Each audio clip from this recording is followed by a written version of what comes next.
نہیں ہوتی وہ تعبیر ہوتی ہے محنت کے ساتھ، وہ تعبیر ہوتی ہے پہلے آپ نیت کرتے ہیں، پہلے آپ تقاریر کرتے ہیں، پہلے آپ ایک دوسرے کو تیار کرتے ہیں اور اس کے بعد اس پر عمل کرتے ہیں۔ اچھا، اور دنیا کے اندر اس بات کی بے انتہا سخت ضرورت ہے کہ ایک اشتراک پیدا ہو قوموں کے درمیان، خاص طور پر مسلم امہ کے درمیان۔ کیونکہ مسائل بہت بڑے ہیں۔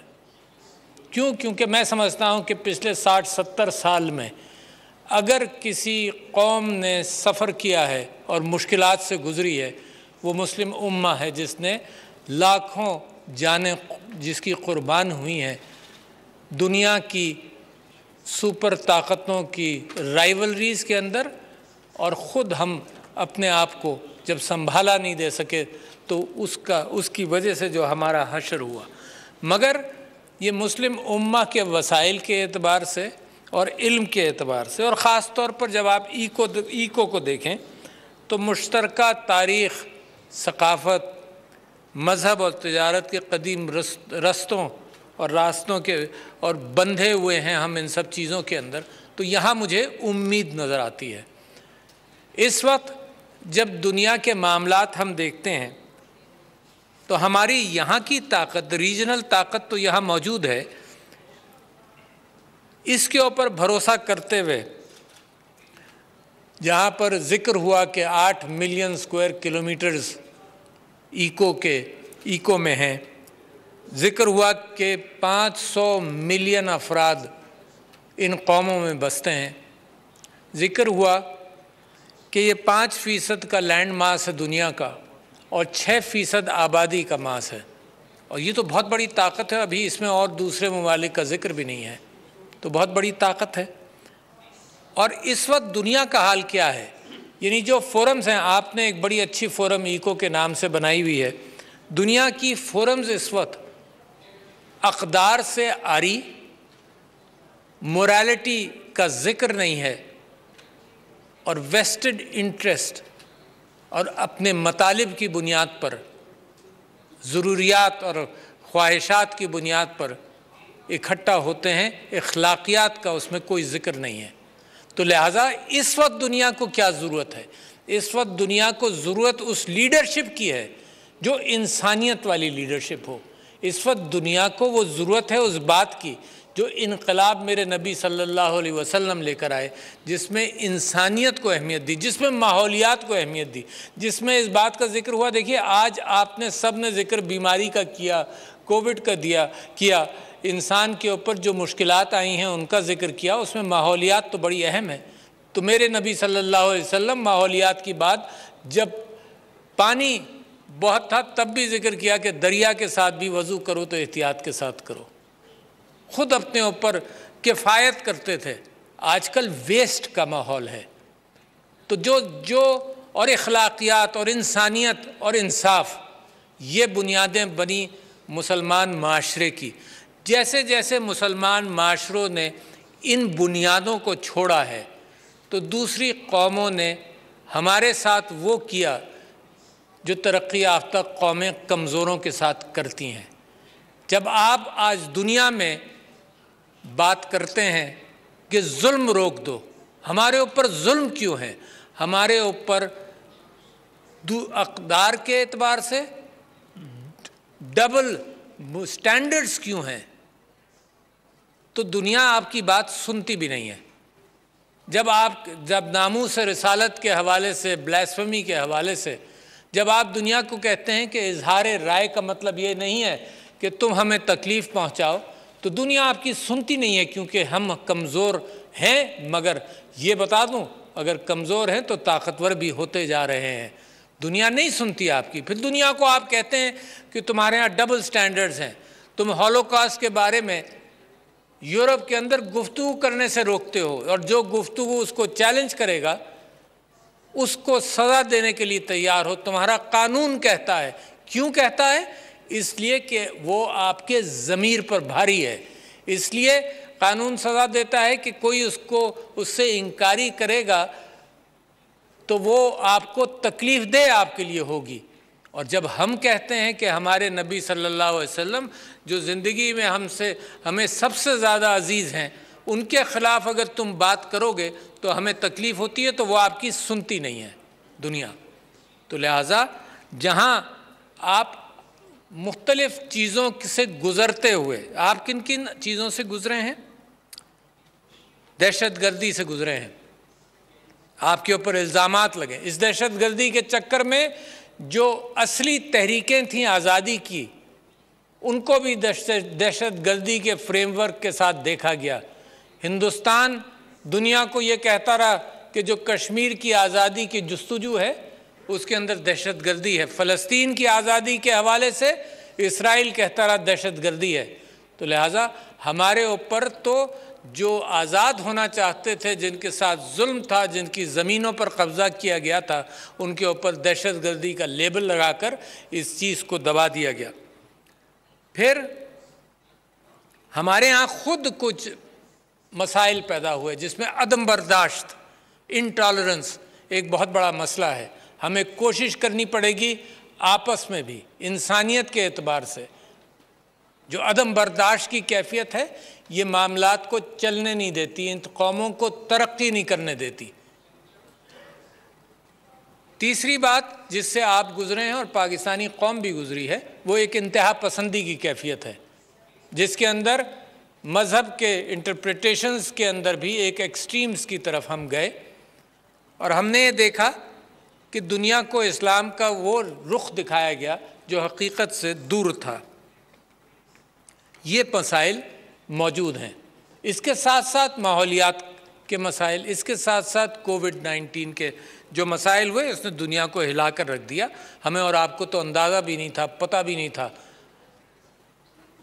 ہم تو یہی پڑھ کر تعجب کرتے تھے کہ الم تر کیف فعل ربک باصحاب الفیل، کہ ابابیل کے منہ میں کنکریاں ہوں گی، اس سے بھی ہاتھی مر جاتے ہیں۔ تو اللہ نے قدرت اپنی دکھائی کہ جو تم سوچتے تھے کہ ہو سکتا ہے نہیں ہو سکتا، تو وہ ایسا وائرس کا جس کو اگر جمع کیا جائے تو ایک کین کا آدھا بھی بھرا نہیں جا سکتا، ساری دنیا کا وائرس اگر جمع کر لیں، اس نے انسانیت کو ہلا کر رکھ دیا۔ تو ضرورت اس بات کی ہے کہ جہاں ماحولیات کے اعتبار سے آپ بات کریں تو کم سے کم دنیا کے اندر جو آپ کے متعلق سوچ ہے اس کا بھی مقابلہ کریں، جو تعصب آپ کے خلاف ہے اس کا بھی مقابلہ کریں۔ اور وہ کیسے ہوتا ہے؟ وہ الفاظ کے ذریعے، وہ آپ کی آؤٹ ریچ کے ذریعے، وہ سوشل میڈیا کے ذریعے، وہ ٹیلی ویژن کے ذریعے، وہ آپ کے اچھے کاموں کے ذریعے ہوتا ہے۔ اور اس وقت دنیا کے اندر آپ مسلمان ممالک نے یہ بات اب شروع کی ہے کہ دنیا کو بتایا جائے کہ بلاسفیمی کیا ہے، اسلاموفوبیا کیا ہے۔ اچھا، اسلاموفوبیا صرف یہ ذکر کی بات نہیں ہے کہ تکلیف ہمیں پہنچی، اسلاموفوبیا کی بنیاد پر قوموں کی پالیسیز بن جاتی ہیں، اور کبھی کبھی قوموں کو اگر احساس ہوتا ہے تو اس کا ذکر نہیں ہوتا، مگر قوموں کی انٹرنیشنل پالیسیز کے اندر مسلمان ممالک کے ساتھ ایک تعصباتی کیفیت رہی ہے۔ اور کچھ لوگ یہاں بیٹھے ہوئے ہیں، کچھ لوگ اس بات سے واقف ہیں کہ ان کے ممالک کے ساتھ بھی وہ کیفیت رہی ہے۔ جب وہ یورپین یونین جوائن کرنا بھی چاہتے تھے تب بھی ان کے ساتھ جو سلوک کیا گیا وہ مختلف تھا۔ اب کووڈ کے حوالے سے مثال کے طور پر میں آپ سے کہوں کہ دنیا کے اندر بہت اس کا پریشر رہا۔ پاکستان نے ایک انوکھی اس کے اندر جستجو رکھی ہے۔ کامیاب ابھی دنیا کے اندر کووڈ موجود ہے، پاکستان میں بھی موجود ہے، مگر جس نظم کے ساتھ پاکستان نے مقابلہ کیا، بڑی اہمیت ہے اس بات کے اندر، اور آپ کو میں اسلامی تاریخ سے اس کی مثال بھی دوں گا۔ جس تنظیم کے ساتھ اس کا مقابلہ کیا گیا، ایک یہ جذبہ کہ ہم اپنے یہاں لاک ڈاؤن کر کے اور بند کر کے لوگوں کے روزگار کو ختم نہیں کریں گے، یہ ایک جذبہ ایسا تھا کہ جس کے اندر پھر اللہ نے برکت ڈالی۔ مگر دنیا کہتی تھی کہ بند کر دو، ہمارے پرائم منسٹر نے اس بات کا اہتمام کیا کہ روزگار ختم نہیں ہونے دیں گے، احتیاط کریں گے۔ دنیا کہتی تھی کہ تم ان پڑھ ملک ہو، تمہارے ہاں کافی لوگ ان پڑھ ہیں، تم نظم و ضبط کے ساتھ کر نہیں سکتے۔ جو ہم نے دیکھ لیا جن ممالک کے اندر نظم و ضبط تھا وہ تو باقاعدہ پروٹیسٹ کر کر جلسے جلوس کر کر وائلیٹ کرنا چاہتے تھے وہ جو طریقہ کار بتائے گئے، پاکستان نے کسی حد تک 100% لوگ تو کبھی بھی عمل نہیں کرتے، مگر ایک نظم کا مظاہرہ کیا، تنظیم کا مظاہرہ کیا، مساجدیں اہتمام کے ساتھ SOPs کے ساتھ کھلی رکھیں، اللہ سے تعلق برقرار رکھا۔ لہٰذا مکمل کامیابی ابھی نہیں ہوئی ہے اور ہم اپنا جاری رکھتے ہیں اپنے پریونشنز کو، مگر ایک تنظیم کے ساتھ۔ اور تنظیم کیوں ضروری ہے ملکوں کے لیے؟ میرے نبی صلی اللہ علیہ وسلم جب امامت بھی کرتے تھے تو مڑ کر دیکھتے تھے اور کہتے تھے کہ لائن تم سیدھی بناؤ۔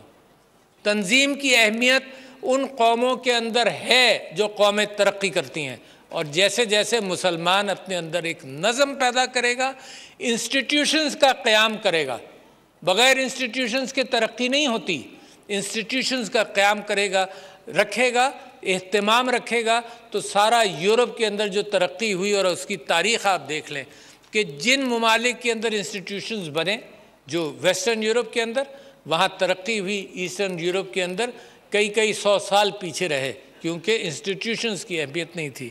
تو میں سمجھتا ہوں کہ جب ایکو بات کرے تو ساتھ ساتھ میں پڑھ رہا تھا اور مجھے بڑی خوشی ہوئی جو موضوع آپ کی گفتگو کے اندر اگلے 2 دن کے اندر آئیں گے، اس میں عورتوں کا مقام لیڈرشپ کے اندر بھی بڑا اہم موضوع ہے، کیونکہ میں سمجھتا ہوں پاکستان کے اندر قائد اعظم محمد علی جناح نے جب بھی یہ بات کی تو کہا کہ جب تک عورت برابری کے ساتھ کام کے اندر برابری کے ساتھ نہیں نکلے گی معاشروں کے اندر، تب تک پوری یگانگت کے ساتھ قوم کے اندر وہ کیفیت پیدا نہیں ہوگی۔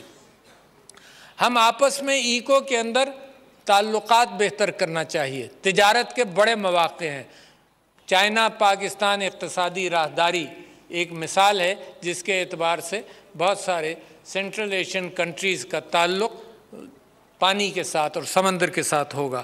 یہی طریقہ تجارت کا آپس میں ہم ممالک کے اندر اس کو فروغ دیں گے، اور آپ ہی کے موضوعات کے اندر تجارت کا فروغ بھی ہے اور ٹورزم کا فروغ بھی ہے، تاکہ آپس میں ہم ان قوموں کے اندر، ایکو والی قوموں کے اندر ہم آپس میں دوستیاں بڑھائیں، آپس میں ترقی کے راستوں کے اندر کمپٹیشن کریں۔ اس وقت دنیا کے اندر جن مظالم سے گزر رہے ہیں اس کا مقابلہ کرنے کا ایک طریقہ جیسے میں نے آپ سے ذکر کیا وہ یہ ہے کہ اپنے آپ کو جب طاقتور معیشت کے اعتبار سے، معاشرت کے اعتبار سے، معاشرت طاقتور اور معیشت طاقتور کے ساتھ جب دنیا میں قدم رکھو گے تو سب آپ کی بات بھی سنیں گے۔ ہمارے وزیر فارن افیئرس کے انہوں نے ایک بات کہی جا کر کہ ان کے اوپر پھر لیبل لگایا گیا کہ آپ اینٹی سیمیٹک بات کر رہے ہیں۔ آج کل گفتگو کے اندر جب ہم بات کرتے ہیں کہ فلسطین کے اندر لوگوں کو شہید کیا گیا تو ہم اینٹی سیمیٹک بات نہیں کر رہے۔ بالکل کلیئر رہنا چاہیے آپ کے اور ہمارے ذہنوں میں، یہ لیبل لگا کر دنیا کو دکھایا جاتا ہے، ہولوکاسٹ یاد دلایا جاتا ہے، اور یہ ظلم وہ قوم کر رہی ہے جو ان چیزوں سے گزری ہے۔ ہم اینٹی سیمیٹک نہیں ہیں، ہم اینٹی زائنسٹ ہیں، ہم اینٹی اسرائیل ہیں، ہم اینٹی اپارتھائیڈ ہیں۔ یہ اپارتھائیڈ ساؤتھ افریقہ سے کہیں زیادہ خراب ہے، جو ساؤتھ افریقہ والا اپارتھائیڈ ہم نے دیکھا تھا، کہیں زیادہ خراب ہے۔ جو لوگ وہاں گئے ہیں وہ دیکھ کر بتا سکتے ہیں۔ صرف وہاں نہیں، یہ اپارتھائیڈ کی کیفیت کشمیر کے اندر بھی اب عیاں ہوتی جا رہی ہے۔ تو ہم اپارتھائیڈ کے خلاف ہیں، ہم جینوسائیڈ کے خلاف ہیں۔ اور ہماری گفتگو کو اگر اس طرح سے کہہ دیا جائے کہ تم اینٹی سیمیٹک ہو، ہمیں یہودیوں سے اور یہودیت کے ساتھ کوئی بات ہی نہیں ہے ہماری۔ وہ ابراہیمک ٹریڈیشن کے مذاہب ہیں، یہ ان کا قرآن میں بھی ذکر ہے، مسیحیت کا بھی، کرسچینٹی کا بھی ذکر ہے۔ ہم اینٹی زائنسٹ اور اینٹی کرسچن نہیں ہیں، ہم ہر اس قوم کے خلاف ہیں جو ظلم کرے، جو استحصال کرے، جو فلسطینیوں پر ظلم کرے، جو کشمیریوں پر ظلم کرے، جو کہیں بھی کسی وجہ سے انسانیت پر ظلم کرے۔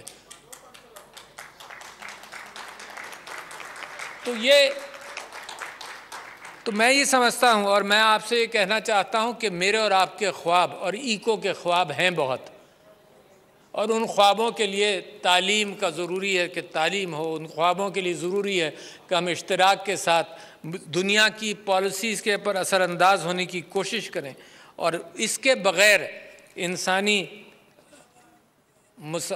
مساوات اور انسانی انصاف کا امکان نہیں ہے۔ دنیا کے اندر جیسے میں نے آپ سے ذکر کیا، اس وقت institutions are not based on morality, they are based on vested interest، اور اس وقت دنیا کو اس لیڈرشپ کی ضرورت ہے۔ تو یہ باتیں جو میں آپ سے کہتا ہوں، تو اس کے ساتھ ساتھ میں سمجھتا ہوں کہ آپ کے جو 2 دن کے کانفرنس ہوگی، اس میں سے بہت اچھی چیزیں نکلنے کا امکان ہے۔ سیشنز کا آغاز ہو چکا ہے۔ مجھے یقین ہے کہ شرکا آپس میں بامقصد گفتگو کریں گے، بامقصد ایسے کاموں کی نیت کریں گے جس کو آپ امپلیمنٹ بھی کریں گے۔ یہ یاد رکھیے گا کہ کبھی کانفرنسز ایسی ہوتی ہیں، بیٹھتے ہیں، گفتگو کرتے ہیں اور برخاست ہو جاتے ہیں۔ تو مجھے یقین ہے کہ جس طرح سے مسلمانوں کے اندر نشاط ثانیہ کی کیفیت پیدا ہو رہی ہے، تو اب آپ جو ڈیلیبریشنز کریں گے ان پر عمل کرنے کے لیے بھی بہت سارے کام کریں گے۔ میں یہ شکریہ ادا کرنا چاہتا ہوں ازبیکستان کا کہ انہوں نے پیکو کے چارٹر کو سائن کیا، اور افغانستان کا کہ جنہوں نے چارٹر ریٹیفائی کیا۔ اور افغانستان کے حوالے سے میں یہ بات کہہ دوں کہ ہم سب دعا گو ہیں کہ افغانستان میں امن آئے۔ میرے بھائیوں نے بے انتہا قربانیاں دی ہیں۔ میرے بھائی 30-40 سال سے بڑے حالات کی خرابی سے گزرے ہیں۔ سب سے زیادہ نقصان افغانستان کا ہوا، سپر پاور رائیولریز ان کے چلائی جاتی رہیں، اور اس کے بعد دوسرا نقصان پاکستان کا ہوا کہ وہاں سے بہت سارے ریفیوجیز پاکستان میں آج بھی قیام رکھتے ہیں۔ اور میں ترکی کا بھی ذکر کرنا چاہتا ہوں کہ انہوں نے بھی شام سے بہت سارے ریفیوجیز کے لیے دل کھول کر انہوں نے ان کو پناہ دی۔ دنیا بات کرتی ہے، صرف دنیا ہیومینیٹیرین ایشوز پر ہمیں نصیحت کرتی ہے، مگر جب ریفیوجیز جاتے ہیں تو ان کو میڈیٹرین میں ڈوبنے دیا جاتا ہے، ان کو پناہ نہیں ملتی۔ یہ مسلمان ہے جس نے مثال قائم کی ہے کہ ہم ریفیوجیز کو ہیومینیٹیرین گراؤنڈز پر ویلکم کرتے ہیں۔ تو آپ یاد رکھیے، یہی چیزیں ہیں جو قوموں کو بڑا کرتی ہیں۔ اس کے اندر جو قیمت لوگوں نے ادا کی وہ کوئی قیمت نہیں ہے، وہ جو اخلاقی طاقت آپ کو حاصل ہوئی ہے۔ میں آپ کو بتا رہا ہوں نا کہ اس وقت میں کمپیریزن کرتا ہوں، جب بھی یورپ اور ویسٹ کے لوگ آتے ہیں میں ان سے کہتا ہوں کہ تم لوگ امیگریشن ریفیوجیز کے حوالے سے دیواریں کھڑی کرتے ہو، اور ہم نے انسانیت کا ثبوت دیا۔ تو ہم امید کرتے ہیں، انشاءاللہ دعا کرتے ہیں، کوشش کریں گے کہ افغانستان کے اندر امن آئے، ان کے اپنے خواہشات کی بنیاد پر، اپنی نیگوسیشنز کی بنیاد پر وہاں پر امن آئے، کیونکہ افغانستان کو بہت فائدہ ہوگا اس امن کا، ظاہر ہے وہ بھی جانتے ہیں، ہم بھی جانتے ہیں، دنیا جانتی ہے، اور دوسرے نمبر پر پاکستان کو فائدہ ہوگا۔ تو میں صدر مملکت ڈاکٹر صدر مملکت ڈاکٹر عارف علوی اسلام آباد میں تقریب سے خطاب کر رہے ہیں۔ عام خبر دیں آپ کو، کراچی سے قیوم آباد کے قریب